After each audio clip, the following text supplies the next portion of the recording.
In 745 BC, Tiglath-Pileser became king of Assyria, after 3 of his brothers had reigned as king of Assyria right before him, one after the other.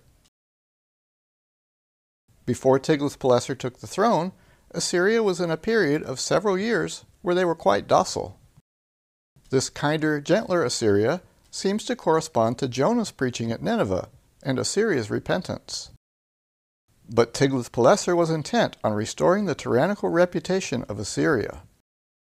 Even while he was still crown prince, Tiglath-Pileser was exacting tribute from the kings of Damascus and Tyre, as well as from Menahem, king of Samaria. Once he was king of Assyria, Tiglath-Pileser killed Rezin, king of Damascus, and he deported the Israelites east of the Jordan River and scattered them throughout other lands that he had conquered. He also took away the northern portion of Israel into Assyrian captivity, leaving only the region of Samaria. Lands that he did not overthrow and conquer, he subdued and forced them to pay tribute. Tiglath-Pileser also captured the king of Babylon and brought all of Babylonia under Assyrian control.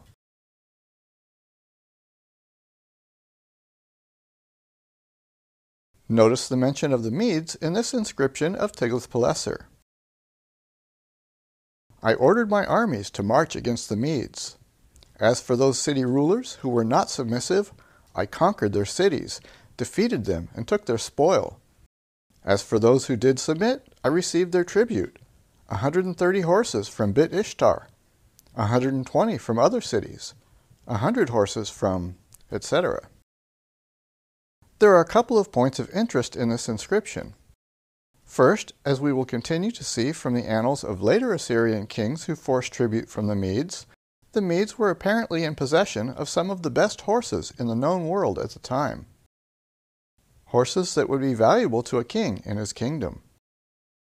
This is echoed in the Bible, where in Esther chapter 8 we are told of the decree written by Mordecai and how it was sent throughout the kingdom of the Medes.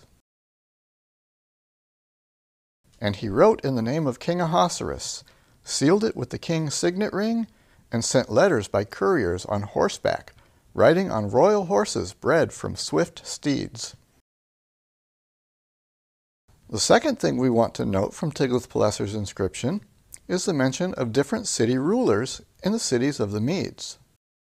This would indicate to us that the Medes had not yet united and appointed their first king. This will be the case, the mention of city rulers in Median cities, in the inscriptions of the next 4 Assyrian kings after Tiglath-Pileser. By the time we get to Ashurbanipal, son of Esarhaddon, we will still see the Assyrian army making raids into the land of the Medes, but no more mention of city rulers. This may give us an indication of when the Medes appointed their first king and built the city Ecbatana as their fortified capital.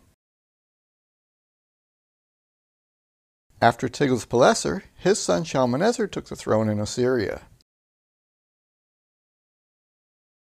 Shalmaneser is mentioned in the Bible as the Assyrian king that started the siege on Samaria, and he was succeeded by Sargon, who had finished the job of deporting the rest of the northern kingdom of Israel when he ravaged Samaria. From the annals of Sargon, I besieged and captured Samaria, carrying off 27,290 of the people who dwelt therein. From the Bible, the king of Assyria carried Israel away captive to Assyria, and put them in Halah and by the Habor, the river of Gozan, and in the cities of the Medes. So here in the Bible we have mention of some of the deported Israelites being relocated in the land of the Medes. Sargon also mentions the Medes in his annals. To Parsuish I descended. The city rulers of Namri, Sanjibudi, Bit Abdadani, and the land of the mighty Medes heard the coming of my expedition. The desolating of their lands in my previous year had remained in their minds, and terror fell upon them.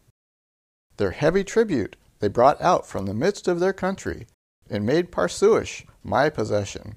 Horses, fast ones, fiery mules, Bactrian camels, offspring of their lands, large and small cattle I received.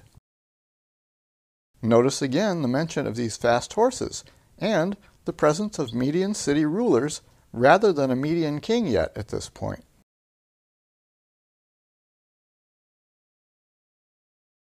After Sargon, his son Sennacherib took the throne in Assyria. The Medes are mentioned in this inscription of Sennacherib. On my return from Ellippi, I received the heavy tribute of the distant Medes. To the yoke of my rule I made them submit. After Sennacherib, his son Esarhaddon took the throne in Assyria. The Medes are mentioned in the annals of Esarhaddon. Upas, city ruler of Partaka, Zanasana, city ruler of Partuku, and Ramatea, city ruler of Urakazabarna, distant dwelling Medes. Because of some other city rulers who threatened them, they besought my lordship and pleaded for assistance.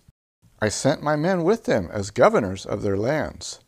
They trampled down the inhabitants of those cities and subjected them to my feet. Tribute and contributions for my lordship I imposed on them. From this entry in the annals of Esarhaddon, we can see that the Medes still are not united under their own king yet, but are under different city rulers, and these city rulers are fighting amongst themselves.